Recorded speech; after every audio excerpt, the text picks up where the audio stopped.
This is my walking horse, mare, Sassy But Classy. She's a little thing. She's, I think, 14.1, 14.2 hands tall. I think she's 5, I think. 5, maybe 5.5, something like that, I think. Anyhow, we're out here in the area by the obstacle course. You can see we got some stuff we set up. I like to come out here, this area right here where the trees are. There's a subdivision right over there, and different noises go on, and they tend to get a little bit nervous in this area, and so it's a good place to work with them. And anyhow, so I'm gonna do it, see how she does here. I'm just gonna try to give her some direction with my hand. And the whole point here is I'm trying with this mare. She was trained, we didn't start her, and the people who did before, I think it's just in your gaited horse tradition, and they pretty much she do just race around in circles, like full bore, like and she kind of checks out and thinks that's what you want her to do. And so I'm trying to get her to connect with me and judge my tempo and my energy and what I want, so that she's a better read of this, because you just want them leaving the country all the time, right? So I'm gonna give her some direction here, see how she followed that really nice. I like to keep the slack in the rope, and the lead rope there. So that's one of the things I'm trying to do here, see? So, and I'm trying to more get her to follow the feel than, you see this hand here, this is the pressure, and would give her the impulsion and the go forward, right? So I'm trying to limit that and do more just with the feel, like follow my feel. So, but I will do it sometimes. Maybe you'll see me doing that here. Come on, girl. See, the problem with me talking like this and stopping is it does confuse the horse. So, but I don't know, a lot of times I just can't think fast enough as I'm doing it and talk it through. She's passing some manure there. This is what horses do all the time when you first start them. They're always passing manure. Come on, there you go. So see, I'm sending her through now. See how she picked up there a little bit? So you can tell that makes them a little nervous going through there. And they're always going to have one side that they're better on, or one side that they're worse on. Like that side right there, her right eye doesn't seem to like to be between me and the woods there. Like this eye, see how she's better?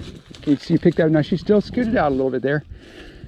And she might throw a little bit of a fuss here. It's typical with a mare, they'll kind of test you. And they're always trying to get you to prove yourself to them. Not always, but they do expect you to prove yourself to them. So this is the right eye. And you see how see when they shake you saw her shake her head like that? It's exactly what it looks like. It's like a protest a little bit. Right there, I think she's like clearing the cobwebs out of her head, realizing she's going to be asked to do some things. She's going to have to comply. See that? See how she scooted right there? That last little bit there, and now she's shaking her head. See, it's like, oh. So, see how she's shaking her head? That's pretty funny, isn't it? Come on. So, just want to work her through this, And every time I work her through, it's kind of like sanding a tabletop. Like if you're making a table and you want to get all the rough spots out or the snags out of it, you would rub your hand over it and find that thing and sand it more. So that's what I'm doing with her. Trying to find things that, see how she was looking at that there? See how she jumped there? So now you can do this when you're in the saddle with them too. But if you get nervous with that, see how she did that? So she was looking over there, and then she kind of curled her butt even, like maybe even wanted to kick a little bit there there. See how she's looking at it? And then she scoots by, right? See, she jumped. So I just got to keep doing this with her until I don't get that reaction. See how she's looking into it now? She's being actually curious now, which is a good thing. So, and that's her right eye against the wood. So she's being curious with it. And she's eating I think that's a rose bush or some sort of tree. Come on. Now I'm just tapping my leg with the rope. Come on, go. See how she scooted through. And see how she's jumping around. So they'll do this kind of stuff like when you're in the saddle with them too, like that. This doesn't necessarily mean, you know, they hate you or anything like that. It's just they get frisky, you know. They get frisky and so that's why it's good to like kind of work this kind of stuff through on the ground. Because, you know, if you're not as good a rider or something, you know, it's good to work on ground. It's a little bit more safe and stuff like that. And what she does here, see, what she's throwing here is it also gives me a good indication of what she'll throw at me in the saddle, you know, like my stallion Wayne. See how she did that there?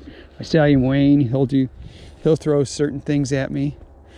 And, you know, for him to throw something just totally not in his repertoire, after you've worked with him for a while, I've not had a horse do that, you know, like you'll see when they'll protest, like if a horse will protest when, so I'm just giving her a little bit of impulsion here, come on. See, I've just got the direction. I still got my left hand showing her I want her to go. She knows what I want, and she's just, for whatever reason, she doesn't want to see that. Makes her want to scoot like that, see? And I was doing this the other day with my my gelding Ed's Rainy Day, who's also a black horse like this. See how so this is a good thing. So anyhow, I was doing it with him, and he's doing the same sort of response. And when I would actually ride him around here like this, he would do that same thing. He'd scoot out like that when you get close to the woods. See how she just did? Doesn't mean she's a bad horse. Doesn't mean she's trying to spite me. Doesn't mean I don't know, any sort of bad, like she's stubborn, anything like this. It's just that for whatever reason that's making her a little nervous. And I'm still continuing to ask her through it. Now she threw a kick there. And some of that is also just being frisky. We had her in the round pen and she was tearing it up, just, you know, having a good time. But this cold weather, like it's 30 degrees right now, and the cold weather, horses get frisky.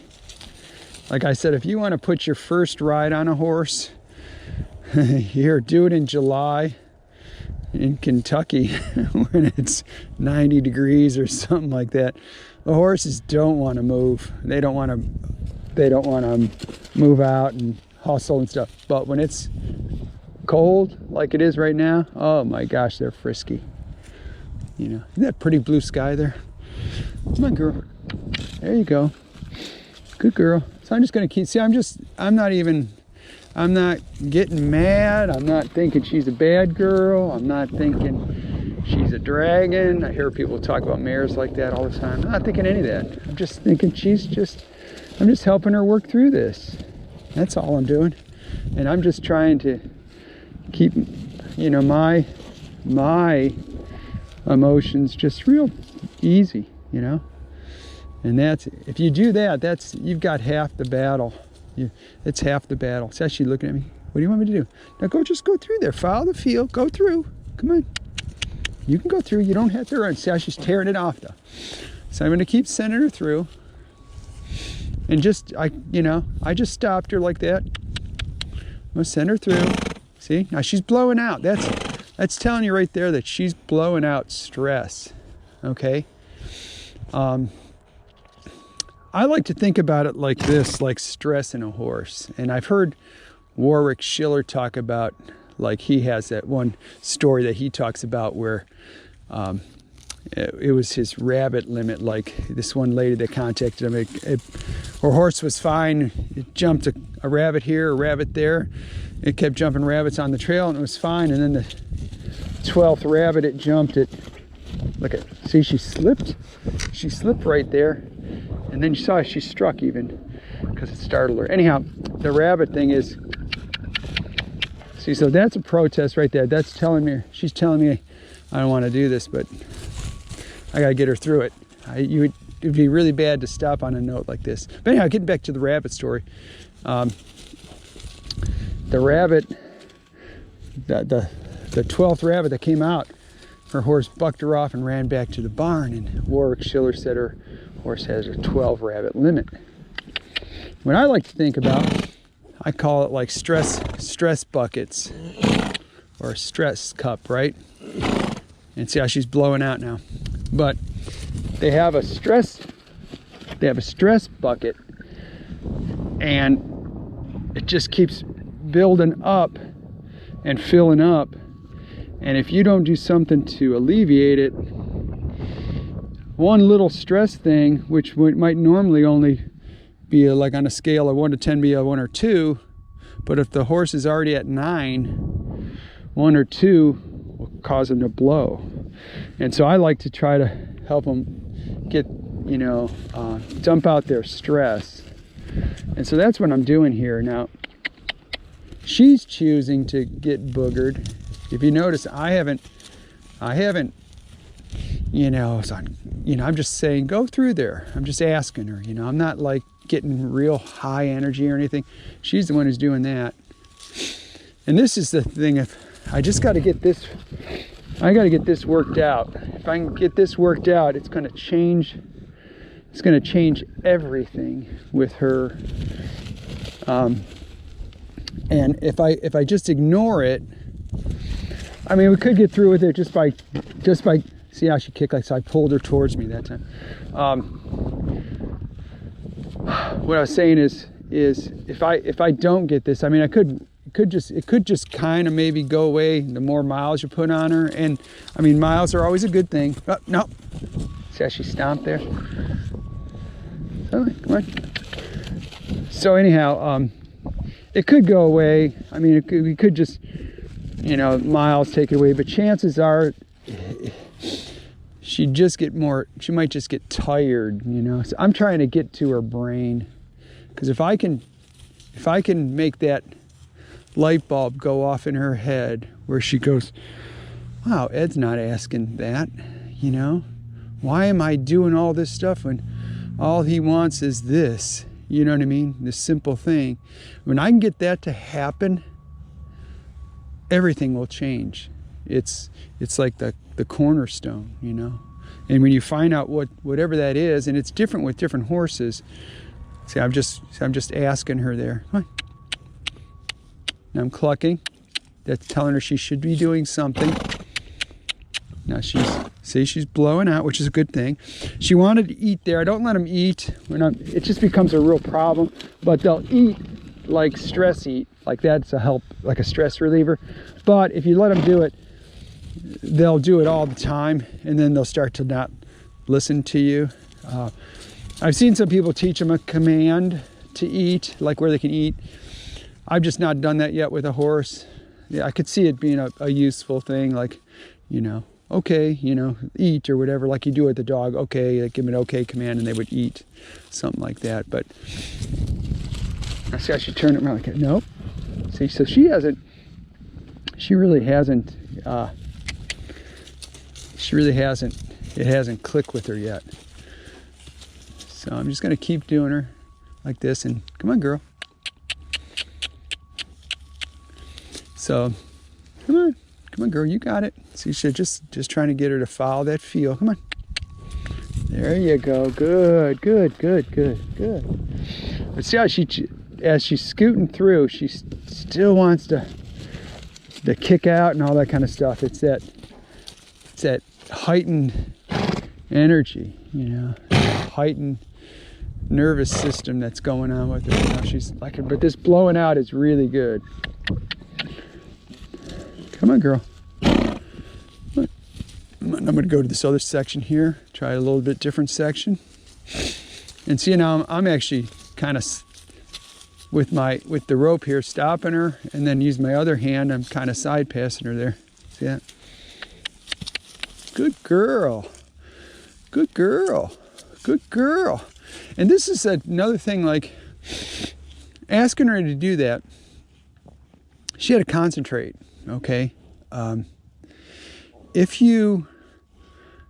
you're lunging your horse or doing some sort of groundwork and the horse is able to check out mentally and just go on autopilot, kind of like you're on like a treadmill. You know, you're just thumping it out on a treadmill. Maybe you're watching the news or something else, but you're not really thinking much anything. You're doing it. You don't want your horses getting into that sort of thing, because when they get into that, it's unproductive. They've checked out. Okay. And so switch up the exercises, switch up the location just a little bit, but you do want, see, that was good. Good. See, I let her pause there. Good girl. See, she tried that. We've done that before on the round pen, like where she'll stand against the rail. So she tried that, like, I wonder if this is what he wants. No, come on, let's go. So, but you don't want them to get like where they check out. And that's what she does a lot. If you watch that other video, I think it's called, I don't know, it's something calming or something. And she just is checking out, So that's why I'm kind of trying to do. See how she's looking in there. She's concerned, what's in there? Is there anything going to jump out at me? And this is what I talk about too, like being a trust building sort of exercise or lesson. All this kind of stuff where we set up artificial, stressful situations where it's a pretty low risk of them getting hurt. Like there's not a real lot of chance of her getting hurt right now, or me. And so I can set up some sort of stressful, scary situation and help her work through it. See, like I'm doing now. See how she's going nice and slow? That's what so what I'm going to do now is I'm going to walk away from this. And I'm going to quit right there so that she goes, oh, that's how I get this to stop. I just got to. So whatever she was thinking at that moment where she stopped there, that's what I want her to be her last thought, because that was a calm sort of thing. Okay? That makes sense? Anyhow, this is my walking horse mare, Sassy But Classy. I'm Ed. Thanks for watching. Should people subscribe? They should. Hey, smash that like button and subscribe. Hit that notification bell. Thanks for watching.